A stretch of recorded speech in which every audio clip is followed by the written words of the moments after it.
Hi everybody, it's another one of those, let's just have a quick chat kind of videos. Now then, thank you to everyone again who keeps commenting and, keeps hanging around.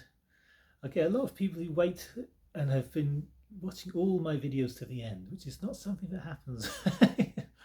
I'm sure a lot of people would tell you that that's not really something that happens a lot. Thank you to everyone who watched this video the other day and commented about Silent Woods. I've had quite a good response to those classical videos. I don't know, I was kind of a little bit wary, and even now I'm still a bit wary putting classical videos up because you think, oh, I'm going to lose all the old crew. But they are still around and they pop up. If I do a psych video or something, they're still there, So thank you for hanging around. But I'm getting a lot of requests for classical videos, comparisons and whatnot, and recommendations. I made this sort of stupid mistake when I moved house. Like we all do, we have this thing where we're supposed to purge and we're supposed to get rid of stuff. I don't know why I did it. I got rid of stacks of records, and some you think, well, I'll never play. But there's a whole load of classical records where I hadn't even got round to playing or anything, I'd only recently picked up, and I thought, oh, just get rid of it. There's too much stuff. I've got to get rid of some stuff. I didn't need to get rid of anything. It's one of those sort of strange things we have to do when we move. Oh, we purge this and purge that. And I had so many boxes of records, really heavy boxes of records that I brought here. I could have got another 3 or 4 and it'd been fine. Another 500 records would have been okay. It's just a case of moving them upstairs or whatever, and unboxing them, whatever. Oh, so there's a lot of excellent records that I got rid of because I thought, oh, I'll be able to get them again, and I'm sure maybe one day, but it's so there's a lot of classical records I got rid of, thinking, oh well, I don't know how often I'll play them. Anyway, yeah, been a couple of things I was going to do videos on lately, and I've kind of changed my mind about. I did do a video, and then I took it. I didn't even bother uploading it. On just how many records have you got in your collection that are actually truly from you, in terms of you've sought them out, you've explored your own music, they've connected with you without anyone else telling you anything. If I hold this record up to you, and it has an upside down sticker on it, a lot of things will come to mind. You will know certain things about this album. You will know certain things about this album. You will think you know certain things about this album. Most of you, not all of you, I know Steve at Psych in the Valleys has never heard this record, which is kind of shocking. But also, to be applauded. But still shocking. You're going to make assumptions. You're going to know stuff about it. If I hold this record up, you're going to know stuff about it. You're going to think you know stuff about it. All of this stuff in the back of your mind is going to be, oh yeah, that's one of the greatest jazz albums of all time. Is it? There's probably 1,000 jazz albums better than this one. And I'm not a big jazz nut, but I know there's 1,000 albums better than this one. But it's all the hype stuff, isn't it? So I was going to do a video on. There are certain records like those that have entered the public domain, if you like, the higher consciousness. This sort of place where we just know that we know that that's what those records are. That's what they stand for. That's what they mean. They are somehow up there, like Pet Sounds and Sergeant Pepper's. It's just they're up there. And we have all of this knowledge. Did we buy those records? Did we have them in our collection because we chose to? Now, inevitably, we chose to buy them if we have them in our collections, but we're so influenced and so impacted by, journalism and hype, and you should have this, and you should have this, and you should have that. The 1001 albums to listen to before you die. You must own this. You must hear this. You must have this. And a lot of it's based on hype or whatever at the time, and that hype never disappears. I mean, you know, it's how many of your own records are actually records that you sought out yourself, that connected with you without anyone else telling you anything? It's probably a very, very small percentage. Obviously, here we are on YouTube telling each other about records. You know, there's nothing wrong with it, but I find it interesting that so much stuff that we think we know, most of it's stuff we've been told. It's so rare to have a record. Well, I don't find it so rare for me for a particular reason. It's so rare to find a record that you just listen to and connect with without anyone else telling you anything about it. Now, I pick up a lot of records in charity shops or whatever, and I've bought a lot down the years. I've had no idea what they were. I've no idea what they sounded like. I mean, a lot of stuff now I know, you know, after years and years of collecting and whatnot. But there are still records I buy I've never heard. You know, I may know the artist's name or whatever, I've not heard them, but you automatically make assumptions. You just assume stuff. You just think you know about it. Oh, this particular band, that's what the music is. This particular artist. And you can go yes or no without even listening. And there's so much which is in our brains, which is just permeating through the culture.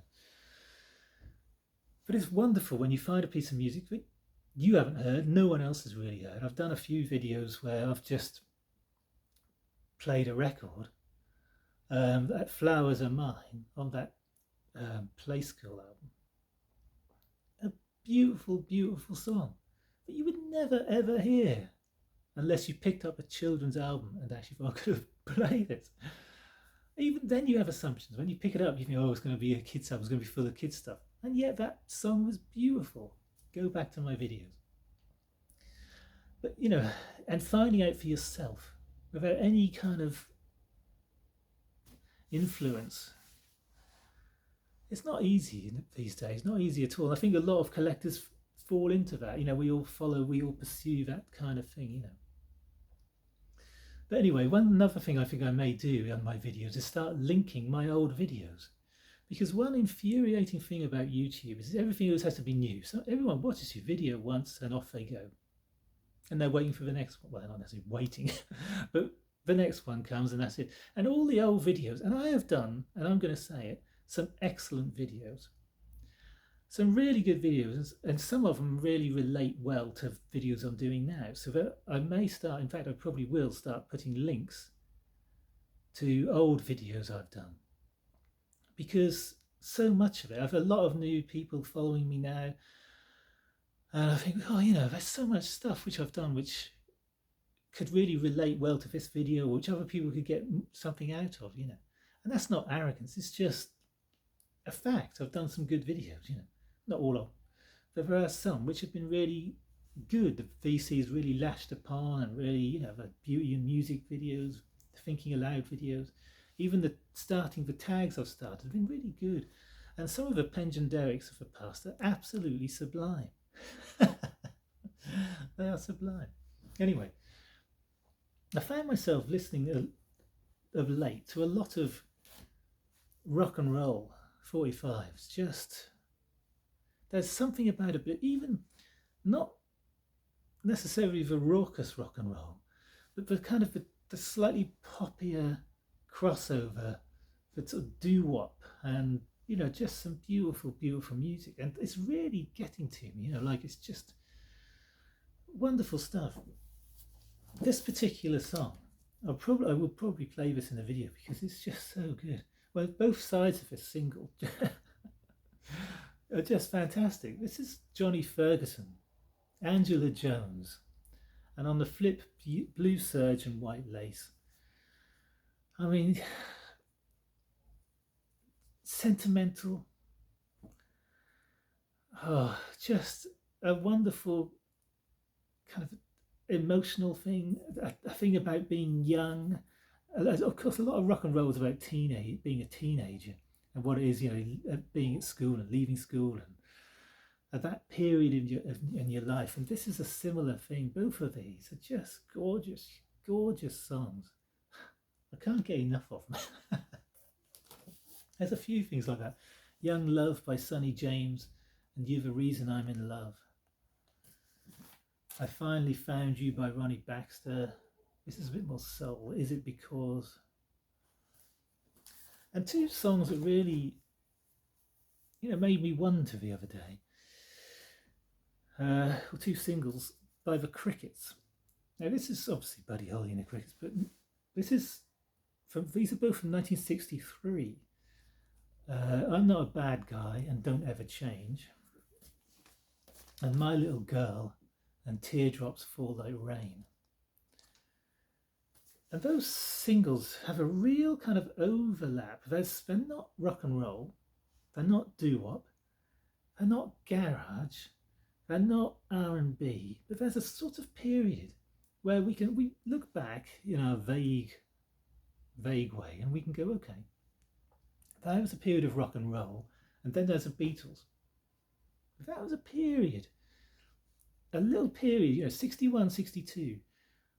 Things started to flower in other genres as well.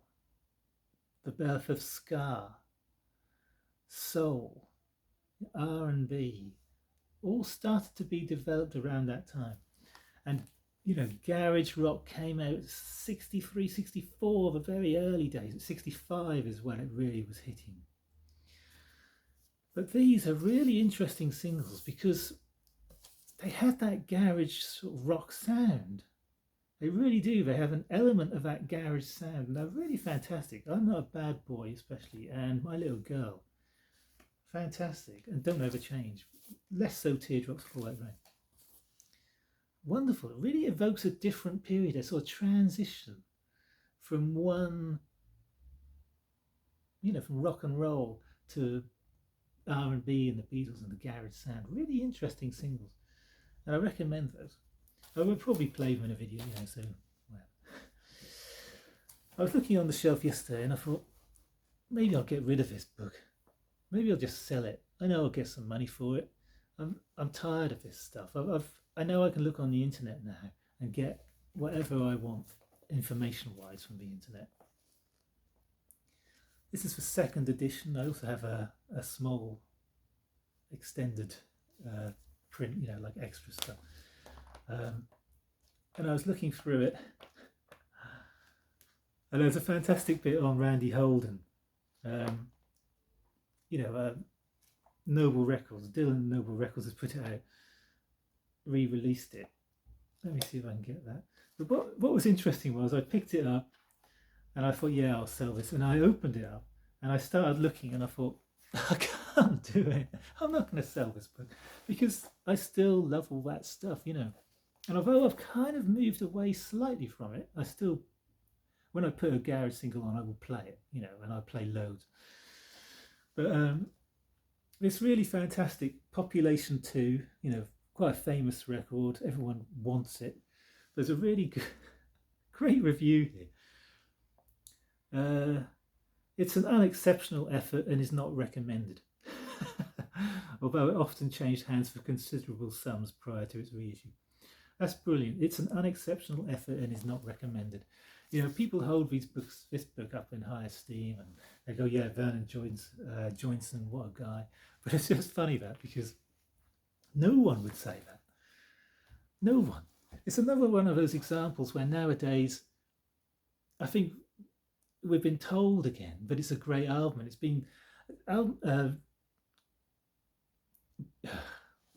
publications, magazines like Shindig, they elevate this stuff and everything's always positive and brilliant and wonderful because it's always within a particular genre, and then things are marked out with 5 in relation to that particular genre. So everything is always like 4 stars or 5 stars, but in relation to another genre it might be a 1-star record, but we all kind of have this thing where we elevate and we make this stuff better than it is, perhaps. No one would necessarily ever say that anymore because we've all been told again. It's a wonderful, amazing record. Now, I personally think it's a fantastic record. But it's just great to see that and go, yeah, right on. All right, just a couple of things. This is a really interesting little book.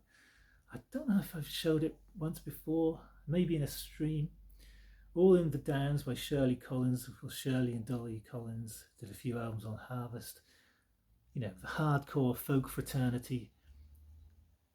I keep dipping in and out of books lately.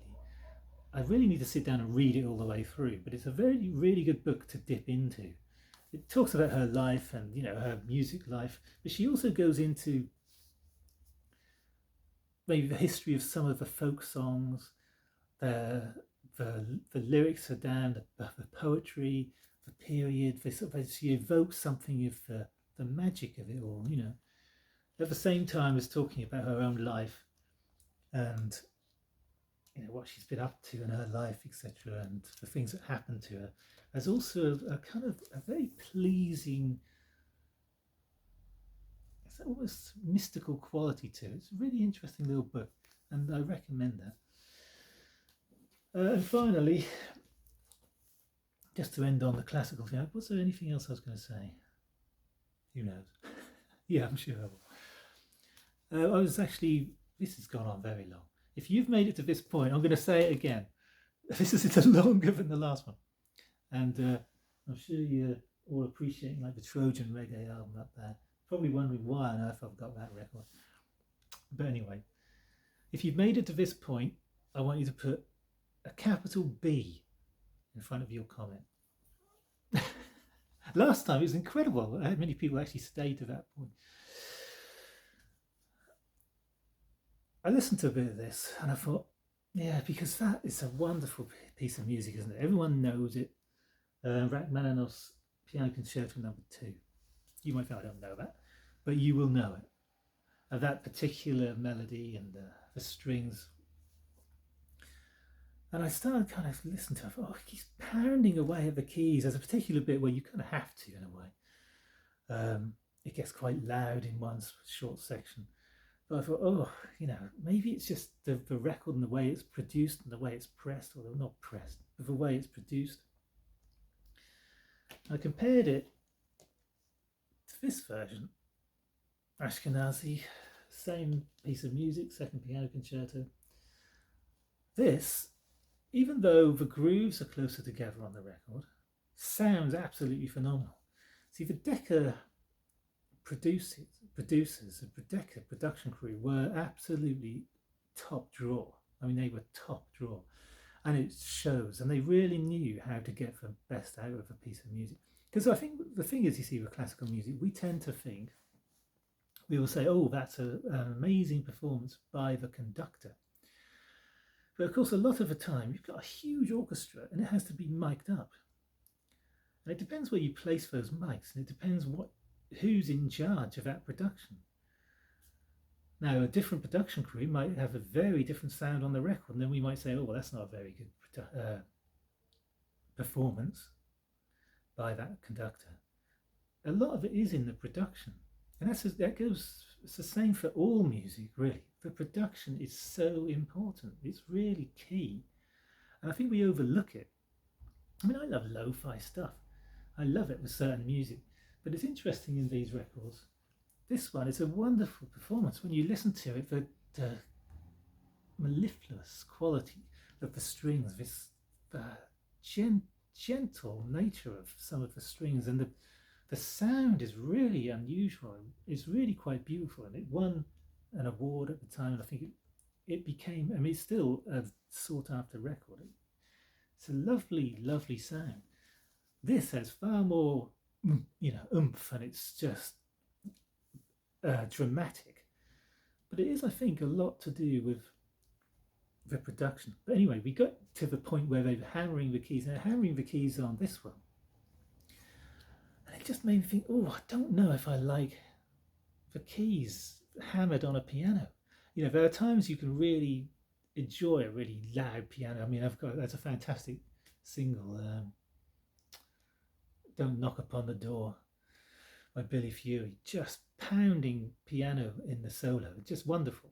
But you know, perhaps it's just too much. The piano took too much precedence in the mix on that one, whereas in this one, it's more in line with it. But it's like, oh, just that bit. Maybe it's too much in the stereo again. Maybe in a big hall or amphitheatre, it'll sound wonderful when you've got the whole mix.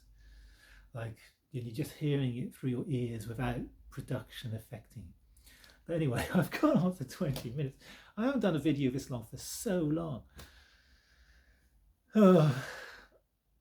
And finally, to those people, I had a brilliant comment the other day saying, every time I see your face, I want to fall asleep. Even my cats yawn because of your video content, the stuff that you create.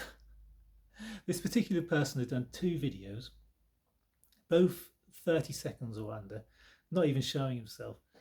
And one was, he's an audiophile, and I'm saying that because it's relevant, because it was a video, a little short I did about audiophile.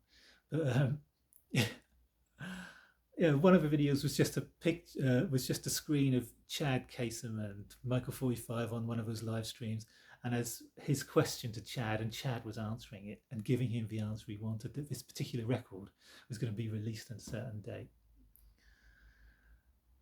Get a life, mate. Anyway, I'll see you all later. See you later.